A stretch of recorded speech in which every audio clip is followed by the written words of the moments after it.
This clip of the Texas Bucket List is brought to you by Spirit of Texas Bank, Slovacek Sausage, Germania Insurance, TX Burger, and RV Source. Howdy, and welcome back to the Texas Bucket List. Next up, we head to Greenville to honor a native Texan who was a hero in World War II and also happened to grace the silver screen. Over in Hunt County, off of Interstate 30, you'll find a lone soldier surrounded by the names of those who left this part of our state and paid the ultimate price for freedom. Turns out this soldier is a Texas hero that truly came from humble beginnings. We are in Greenville, Texas at the Audie Murphy American Cotton Museum. Linda Owens is the assistant director of the museum dedicated to a war hero with a legacy larger than the Lone Star State. Audie Murphy was the most decorated soldier in World War II, born and raised right here in Hunt County. The son of poor Texas sharecroppers, Audie's life in 1920s Texas was nothing glorious. His family was absolutely abysmally poor. Just anything they could get to make a living. There were a gazillion children, and Audie had always heard about fighting from his uncles, who served in World War I. He wanted to join the service. His sister signed that he was old enough. Boom, and off he went. Most believe Audie was still 17 when he joined the Army in 1942, but the Texan wasn't going to be denied a chance to defend his country. The Army was not his first choice. As I told you before, he wanted to go in the Marines. They didn't want him. He was too short. They were sorry. The Army took him. They wanted him to be a cook or a baker, and he absolutely wasn't having any part of that, and convinced them very quickly that, hey, I may be little, but I'm scrappy. After joining the 3rd Infantry Division, his campaign across the European theater started in Italy. The first major battle that I can think of was the one at Anzio, which was an incredibly bloody battle, and that's where he was awarded his first medal, the Bronze Star. The 3rd continued on the war front, eventually making it into France, where Audie earned the greatest honor a soldier could receive in a battle that tested the Texans' true grit.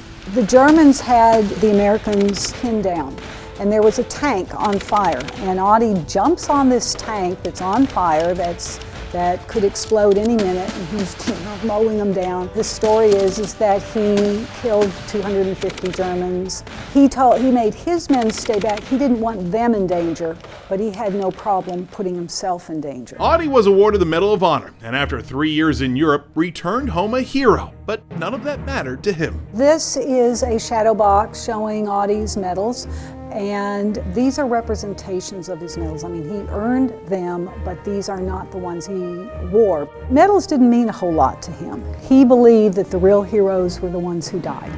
And for that reason, I guess, is why he allegedly gave away all of his medals. Dear folks, just a line to say hello, hope you are all well, I'm fine. It's not until you look through his letters home and mementos from the war that you get a true appreciation of Audie's service. It's amazing to me, you get a sense of his age from that picture because he looks like a kid.